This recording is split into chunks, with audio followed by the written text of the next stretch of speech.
Hello and welcome to the second video, which is an overview of Russian society.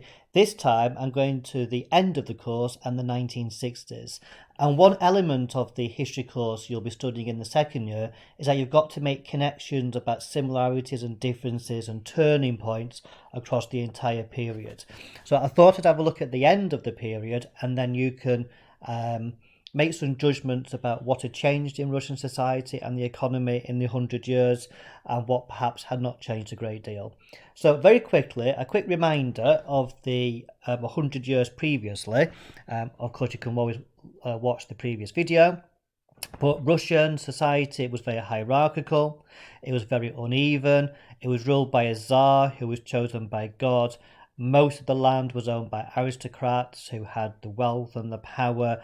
The Russian Orthodox Church was central to this social order. Russian people were very religious in the beginning of our course.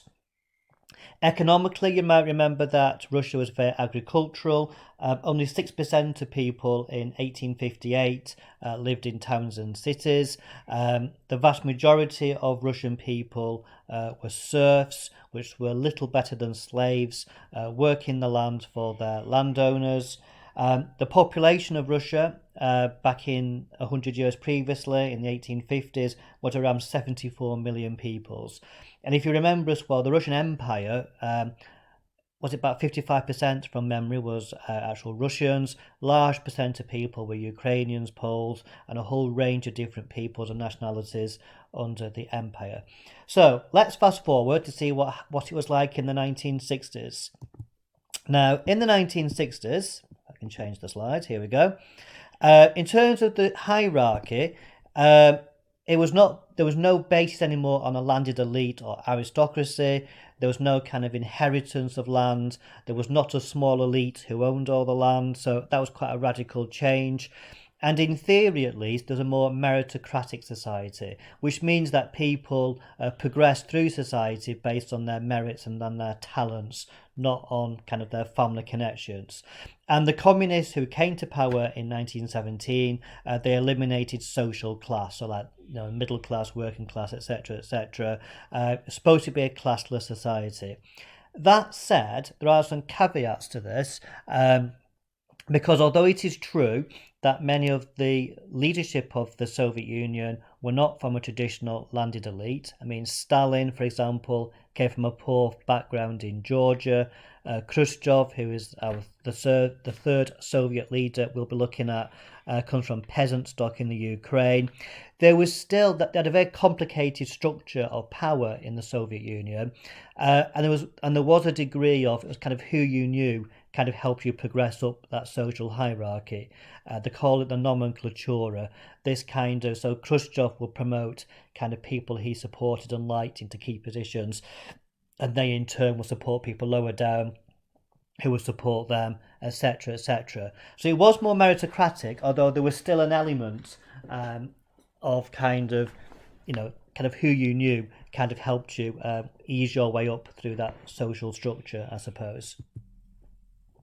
The Russian Orthodox Church was destroyed in 1917 and largely destroyed by the Russian Civil War. There's a picture on the left there of kind of destroyed church to kind of emphasize that point. And religion, and in terms of Christianity, was officially kind of, definitely frowned upon and virtually outlawed under the communist system. In terms of the urban population, people living in towns, there's been quite a dramatic change. So like I said before, in the 1850s, around 6% of people lived in towns and cities. In 1960, that was 49%. So a huge a huge urban population had been created. Many of these people working in new towns and factories. And obviously, likewise, therefore, a big reduction of a population living in the countryside. Speaking of the countryside, still a significant number of people, and most of them worked on either collective or state farms, which we'll have a look at on the next slide. And education was important, whereas the Tsars are kind of feared, I suppose, education to some extent. Universities at St. Petersburg was kind of frowned upon in terms of, the students there seem to get kind of radicalized in their views.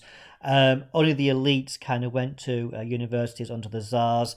And in terms of, the numbers of people educated under the Tsars, it was very low. The communists were far more in favour in the 1960s of education. In 1932, for example, 6.9 million pupils were in secondary schools. In 1940, 60% of graduates from university were women. And of course, in order to industrialise Russia, there was a need to have a skilled workforce who were educated. Now, to be fair, a little bit later than the beginning of our course, we did see under the Tsars also an increase of education. But in 1850s, when the course starts, that was really low. And by 1960s, a huge percentage of the population were relatively well educated in Russia. And then, just like under the Tsars, a similar number of nationalities and different peoples lived under the Soviet Union and the Soviet Empire, for want of a better phrase, as under the Tsars. And in fact, you could argue that he increased. Although the Finns had left the Soviet sphere of influence in 1917, following the Second World War, Russia had actually gained huge influence over East European peoples like East Germans, Czechs, Slovakians, Hungarians, etc., etc. So you could make a case to say there's even more peoples under the Soviet influence than there had been previously. In terms of the economy by 1964, there was no market economy in Russia. The communist system had eliminated the market economy following Lenin NEP in the mid 1920s, and state planning was central. So Moscow, which was the capital of the Soviet Union, the Communist Party there dictated exactly how the economy should run and how it should be planned. We're going to grow this amount of food and produce this amount of steel, etc., etc. So state planning was central. Industrialization had rapidly increased in the 1930s under Stalin. He pushed this through with 5-year plans. This is a picture of Magnitogorsk, which is a huge steelworks, which is still there in Russia.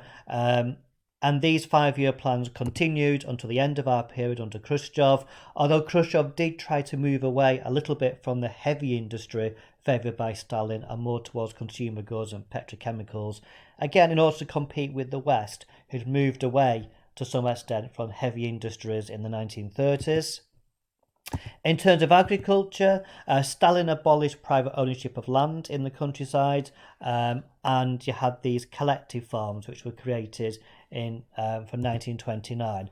And there were two types of collective farm. There's the so-called kolkhozy, which were run as cooperatives, and the sovkhozy, which were state farms, where peasants were paid by the state, but crucially they weren't allowed to own their own land. They had to farm the land collectively, and again, they were given instructions from Moscow about how much food to grow, etc., etc. So again, a bit like at the beginning of our course, there was very little innovation in terms of agriculture from the peasants themselves.